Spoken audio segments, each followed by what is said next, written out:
and just before shot run. And then finally, next Tuesday, fundraising committee will be meeting after the club. So if you're on fundraising, plan next week to stay after. I think that's it. Thank you. Thank you. Give my hand. Next, we'll have Rob Johnson come up, and he has the honor of introducing our speaker, which is his sister-in-law. I am pleased to introduce today Betsy Johnson, who Jim just shared with you as my sister-in-law. So I, of course, know Betsy really well. Betsy has a passion for exercise and nutrition, and for the past 10 or 11 years, she has been using her experience in exercise and nutrition to help others achieve their goals. A little bit about Betsy. As a senior in high school, she ran her first marathon, which I've yet to do, and has been running ever since. Betsy earned her marketing degree from SMU, Southern Methodist University, and she is from Omaha, Nebraska. She is a Nebraska Cornhusker fan, but the Johnson family has been working on her over the years, and she's kind of transitioned over to a Tennessee fan from what I can tell. She has a very interesting story that I've asked her to tell on how she met my brother, Jonathan, but I'll leave that up to her. So she's married to my brother, Jonathan. She has two sons, Hank and Baxter. They have two dogs, and of course, she has two wonderful brother-in-laws. Everything's in twos. Over the years, Betsy has completed 12 marathons, numerous half marathons, and several triathlons, and she's also completed one full Ironman, which she told me a few minutes ago she'll never do again. Their side of the family are very athletic. Jonathan played college lacrosse, and he was a captain of 3 different sports teams at Webb, basketball, soccer, and football. And then their two sons have been very involved with lacrosse. But I'm going to tell you right now, Betsy is the premier athlete in the family, even having said all that. Through her fitness training, Betsy has realized her passion for nutrition and sports, and she loves to help people reach their ultimate goal in weight loss and lifestyle changes. Please join me in giving Betsy Johnson a warm Rotary welcome.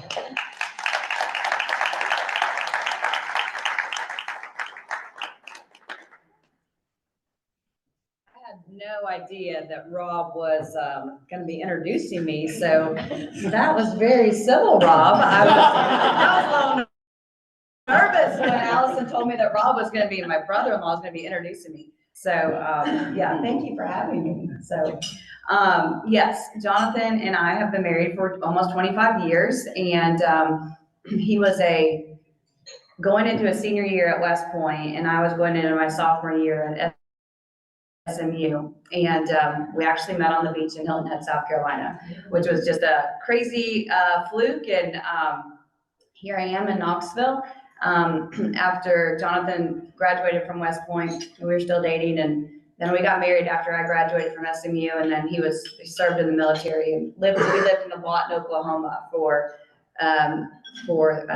to serve his time in the artillery before we moved back to Knoxville. So I've been in Knoxville for 22 years. So we love it here. And my parents actually moved here 20 years ago.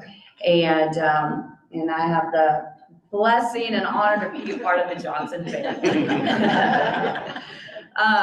But yeah, so anyway, yeah, I love talking to people about nutrition and diet and exercise and all of the things.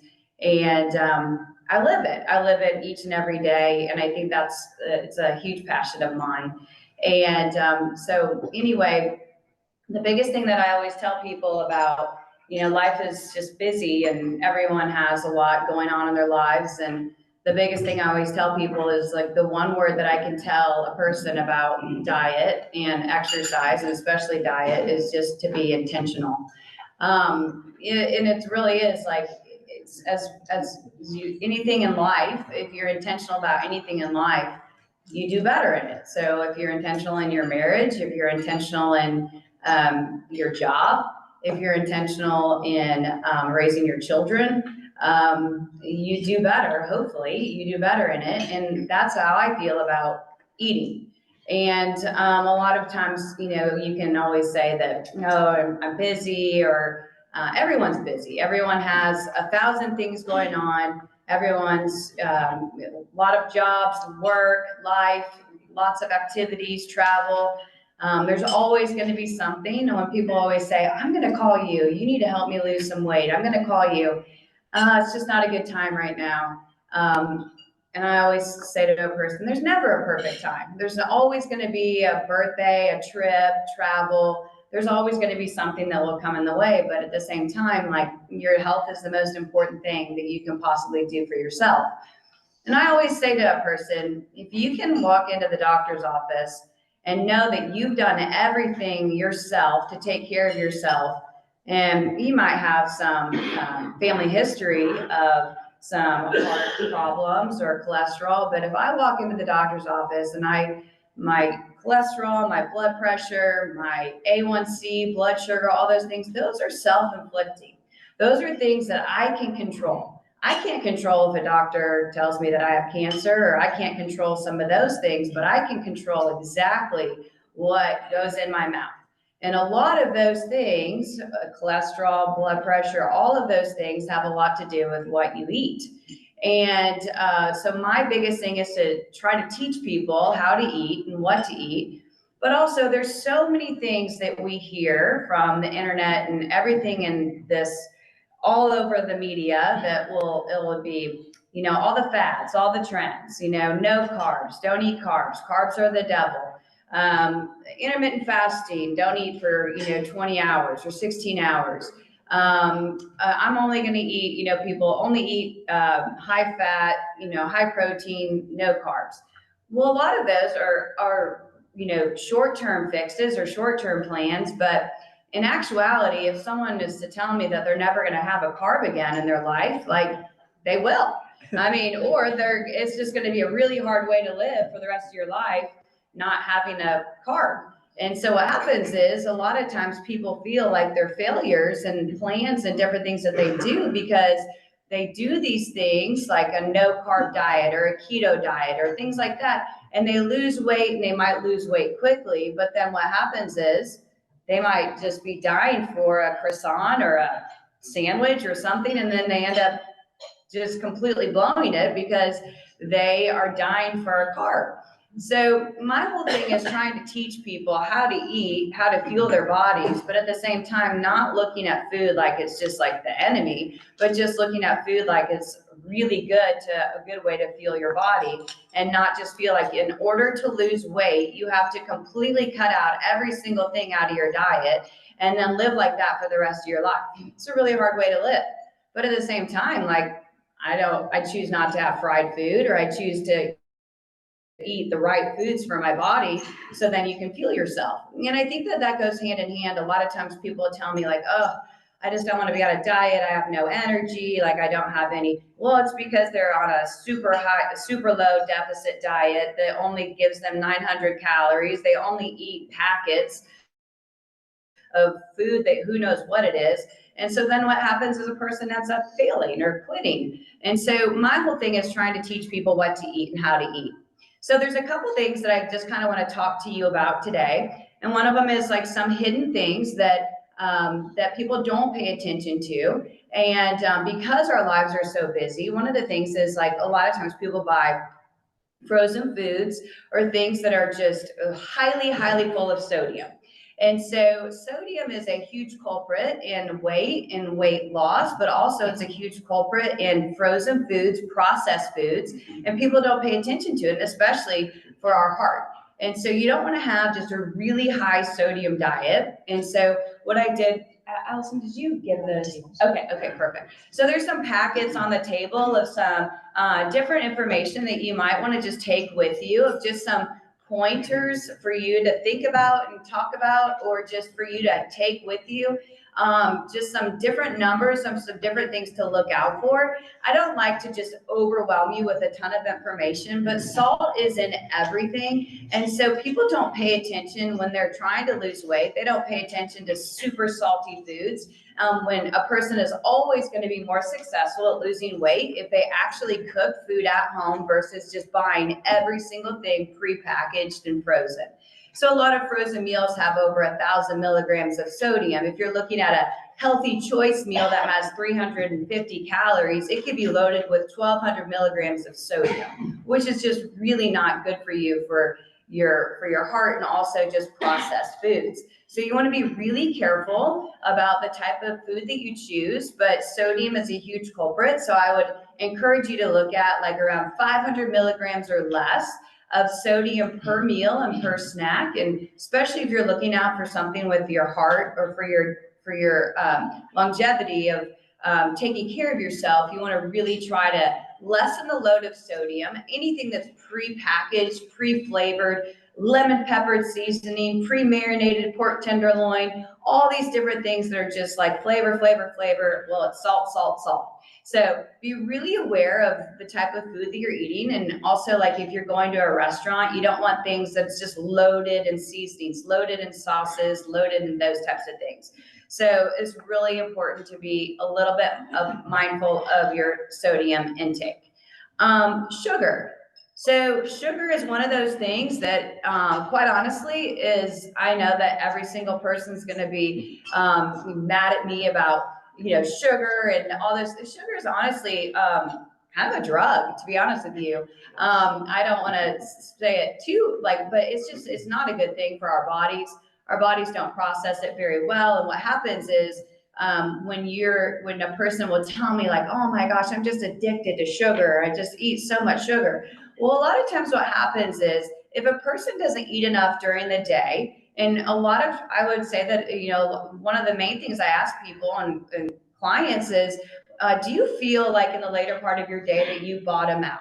Because most people, if they were to think about a time of their day when they feel tired, lethargic, or hungry, it's usually around 3 or 4 o'clock in the afternoon, like a person wants to nap. And when your body gets to that point, all you crave is carbs, caffeine, and sugar. I don't think in 10 or 11 years that I've been working with clients, if someone say, I'm really starving for a chicken breast, when I am just dying.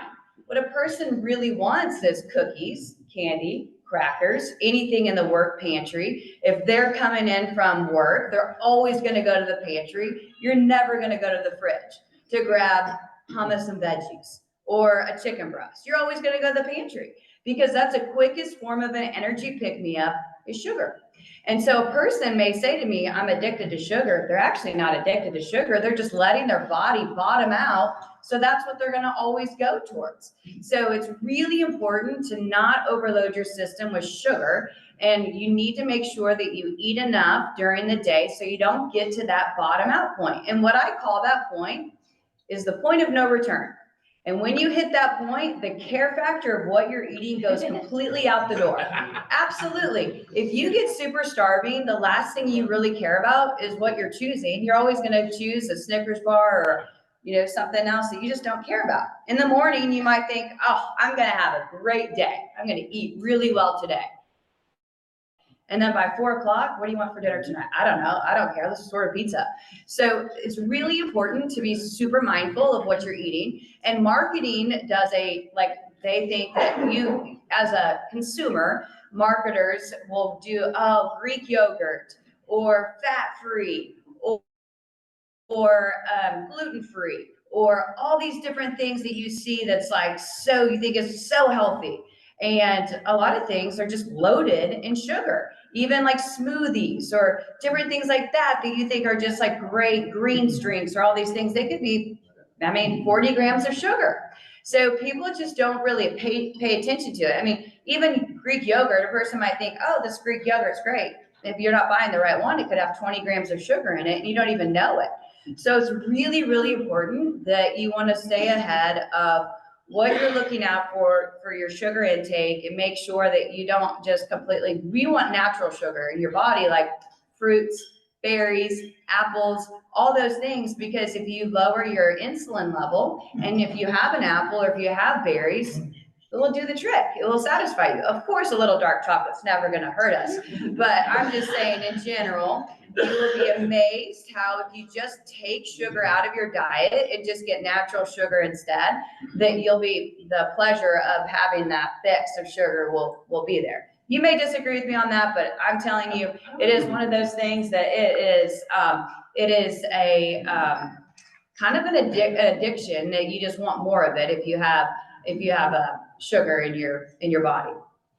Protein is really, really important. As we get older, this is very, very important. As we get older, you need to make your muscles start tearing down. And so in order to make sure that you have enough, that you keep your muscles energized and they don't tear down, you want to make sure that you have enough protein in your body.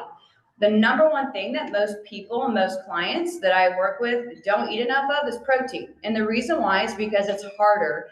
And carbs or crackers or all those things, or granola bars, all those things are way easier and more convenient to eat than protein. So you want to make sure that you eat, your protein source of turkey, chicken, fish, all of those things that can help you, eggs, egg whites, good Greek yogurt, all of those things will help you to keep your muscles and keep everything at bay. And also protein keeps you full.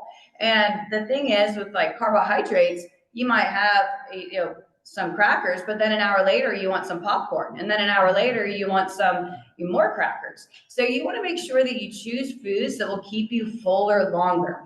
And people will ask me like, well, it doesn't matter, like calories are calories. And if I have French fries that are 350 calories, or if I have a piece of salmon that's 350 calories, it's just calories. Not quite. Calories aren't calories in the sense that some calories will stay with you longer and keep you fuller versus doing fried French fries. So you want to make sure that you eat food that will keep you full and satisfied instead of just eating food just because of numbers. And so I think a lot of times people start counting points and grams and macros and calories and all those things and not really looking at the quality of food that they're eating. So you want to make sure that you eat enough protein, you watch your sugar intake, and you also watch your sodium intake. I wanted to make sure that I'm not going over in time, but another thing I want to talk to you about is, I always say this, but it's really is super true. And it's really exciting. And when I see someone completely change their trajectory of their life, or when I get a text like I did this morning from someone that went to their doctor's appointment and they get off of blood pressure medicine, or all of that's like all food related, which is awesome, and weight related. But I always say that it's a trickle down effect.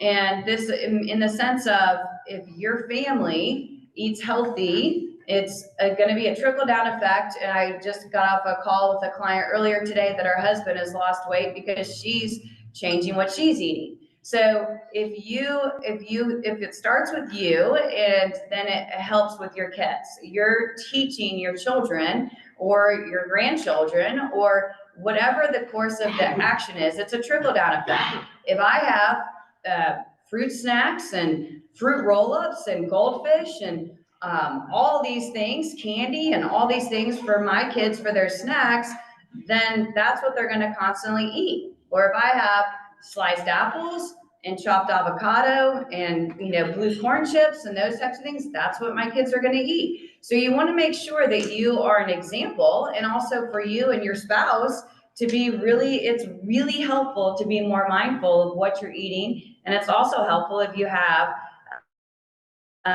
individuals in your family that are kind of on board with you. It's really, really helpful just to have kind of a team aspect of it, if that's what you can do. Also, another thing is exercise. Exercise is, to me, it's a mental release. I love it. It is something that I love to do. But if you were to think of, some people will spend $150 a month on this spinning and 150 on this and, trainers and all those things. That's great. But your most important thing that you want to do every day is your eating. And if you think about it, and this is really, really important, a person can sacrifice 45 minutes of their day for exercise. But if they go and if they exercise and then they go and have McDonald's and they're wondering why they're not, losing weight, it's because of what they're eating. And exercise is very, very important, but I am telling you, it's always going to be your food. That's the most important thing that I tell my clients every day is your eating, because eating is what you're doing all day, every day. Exercise is something that you can do for 45 minutes or an hour a day, but eating is what you're doing the entire rest of the day. So that's what you want to really focus on, is the type of food you're eating and what you're doing. Exercise is cherry on top. It's great for your mental and great for your mind. But getting steps and exercise is great, but the eating aspect of it is where you're going to really see improvements in what you're doing on a day in, day out basis. A ton of my clients will tell me, like, I don't know if I want to work with you. You exercise a lot. I'm like, oh, it's just about your eating. I mean, that's the most important thing. And just get steps in. If there's one thing that I tell people is, like, just get steps in. Walking is awesome. Getting steps in, moving, everyone is sitting. That's just like probably one of the worst things that a person can do all day, every day is sit at your desk. I'm telling you what, like, a ton of my clients have gotten those walking treadmills that are on those walking treadmills, those stand-up desk, and they can get 15,000 steps in a day just by walking on the treadmill, not even thinking about it. It's awesome. So just get moving, but the eating aspect of it is what's super important. I love what I do. I live it and I love it. I have a social media, Betsy Nutrition.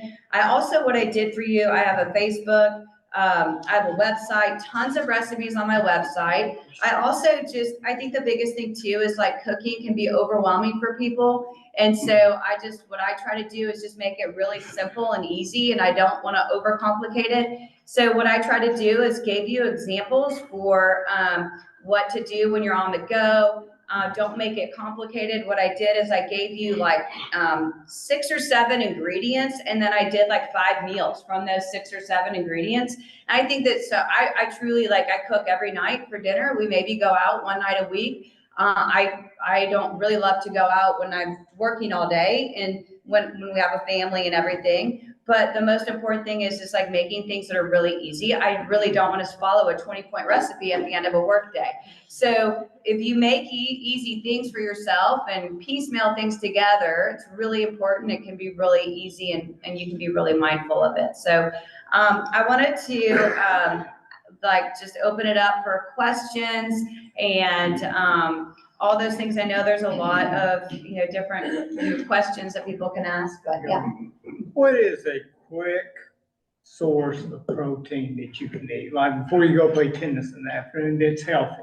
Yeah. So a good source of protein would be like a Chobani zero sugar yogurt, and then you can throw in, like, a good snack would be like a Chobani zero sugar yogurt. Throw in some berries, and then like some slivered almonds into it. Also, there's a lot of ready-made protein drinks that are on the market now that are really good. The biggest thing that you want to look out for in protein drinks is the sugar. Even at the club where I work out, I was looking at a protein drink that was in the fridge, had 20 grams of sugar in it. I was like, oh my word. I mean, it's like such a, if you go and exercise and then you go and have 20 grams of sugar, that's definitely not. So there's a good protein drink called Core Power protein drink that's good, that has 26 grams of protein in it. My boys drink one that has 42 grams of protein in it. Just easy sources of protein. But Greek yogurt is a really good one that you don't have to, like, actually cook a chicken breast with. But you just want to make sure you buy the right one that doesn't have tons of sugar. Yeah. Yeah. What's the best sugar substitute? Stevia, is that the best sugar substitute? Yeah, stevia, agave nectar. I do like a Truvia if I'm drinking coffee. Some of those things are, some of the best. And my whole thing is, people will say, oh, are you just like super holistic? And I mean, at the same time too, like, you have to live your life. And if you want a sugar substitute, just find one that's the best. Or I love to drink water, but I also love a Fresca or sometimes a Diet Coke here and there, heaven forbid. But the biggest thing is just kind of be super mindful of what you're doing, that you're not just having a ton of it, all day, every day. So, yeah. When you do eat out, what are good choices to make as far as limiting your sodium? Yeah. So anything that's like loaded, blackened seasoning, if something says blackened seasoning, I always order let's say, for example, if I was to order a piece of salmon, I'd say I'd want my salmon grilled naked with no seasoning on it.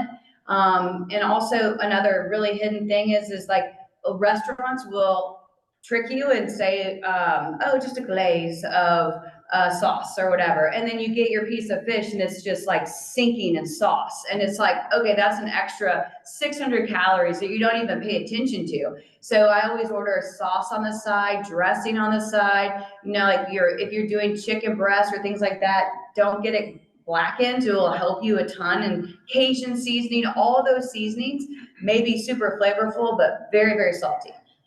Yeah. The innocent to rude, alcohol. Yeah. Yeah. I've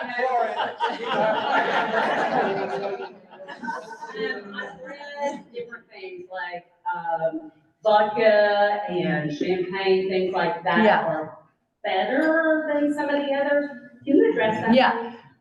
So, first of all, like crazy, I don't drink. It is, but a lot of my clients do. And so what I always tell a person is choose your least favorite drink. And the reason why is because if you choose wine, if you open a bottle of wine, you're going to drink the bottle of wine. If you choose a vodka diet tonic, vodka diet soda, you'll sip that slower, typically, hopefully, than having wine. And a 5-ounce pour can become an 8-ounce pour very quickly. And let me tell you this, and I know this for sure, if you're doing alcohol, the last thing you want after a glass or two or a drink is vegetables. Most people want French fries and apps and all those things. And so when people are like, oh gosh, I had a tough night, I drank, and I'm like, well, if you drink too much, you're always going to eat too much too. The Crystal's burgers sound a lot better after some alcohol than they would if you're not drinking. So vodka diet tonic, vodka diet soda. Some people like to do Prosecco. Some people like to do like those little Crystal Light packets. If some of those things that it will just help you so you feel like you have something but you're not having just a massive amount of calories and sugar. Now remember also the darker is higher in sugar and higher in calories. So the darker beers, the bourbons, all of those things are going to give you a lot more sugar intake and calorie intake than something that would be more like your lighter. Does that help you? Yes. Okay, and also like all the sugary drinks, like pina coladas and all, yeah. Okay. Betsy, seems like a good time to give a plug for athletic beer. I don't know if any of you tried it. Oh, I love It's it. non-alcoholic beer that tastes delicious. Well, tell us about it. They make a hazy IPA, a golden, and then there's a third one that I haven't tried, but the two that I've tried taste exactly like beer, which is not good for the other non-alcoholic beer. That's amazing. It's called Athletic, and it's 45 calories for the golden, and 70 calories for the hazy. So try it. Amazing. It's great. There we go. I love it. Yeah, Chris. Well, Kevin and Annette talked about the alcohol piece, so that wasn't one of my questions. So good information there. But coffee, like what is your recommended guideline around? I mean, I literally could drink coffee all day. I don't need to drink coffee. So, but I just crave it, and I don't even for some reason. But like, what is your recommended approach? Like, how best to manage coffee consumption? Well, first of all, like when I work with, especially like teenage girls, I was meeting with a teenage girl last week and she was telling me, I said, okay, let me ask you this. like, what's your Starbucks? And she was like, oh my gosh, and it's just like so much sugar, drinking calories is tons. But coffee, I mean, my biggest thing is I love, that's how I get up early in the morning, right? And that's probably how you get up. But, so I just like kind of think of like morning time as like your coffee and then just go straight into water. Also unsweetened almond milk, oat milk, skim milk. The creamers are super dangerous, higher in sugars, but you definitely want to make sure that you kind of get that in. People crave coffee later in the day when they don't eat enough during the day and they're bottoming out and they crave that caffeine. So make sure you kind of fuel your body during the day so you don't have that energy just complete slump later in the day, if that helps. Absolutely. Hey, one last quick question. I know it's possible to eat too much. Is it possible to exercise? You're looking at me, sister. I don't know.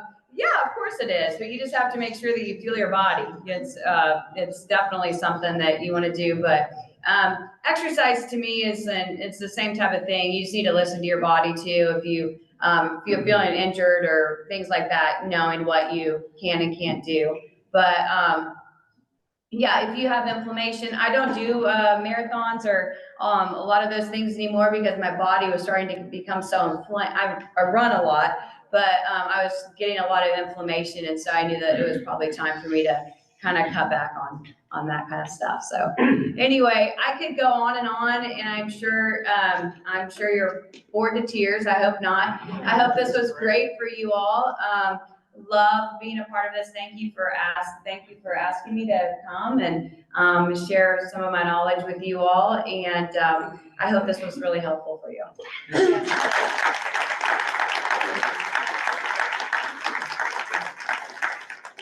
Yeah, I'm in the food business, that's what I do, and about half of the products that we sell, you were saying don't eat. I try not to sell them, some things are made to sell, not to eat. But no, we appreciate you coming. I will give a plug for Betsy because my son, Brent, is a member of this club, and his wife started seeing her last summer, and it has really helped him change some of their habits. They have a 7 and 5-year-old, and so they were trying to eat healthier to, give them a good lesson. So she's been a big help. I will, Brent's not here, so I can tell. Right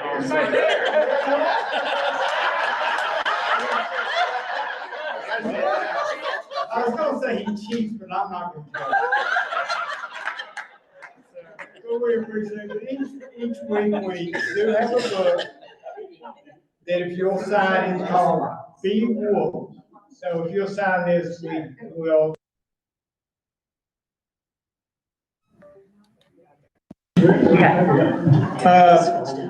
Let's see.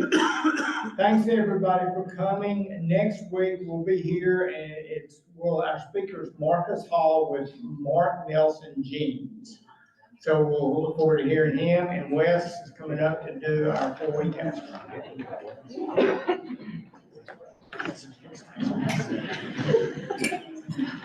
Please join me in the 4-way test of the things we think, say, and do. Number 1, Is it true? Number 2, Is it fair to all concerned? Number 3, Will build goodwill and better friendships. and Number 4. Will be beneficial to all concerned.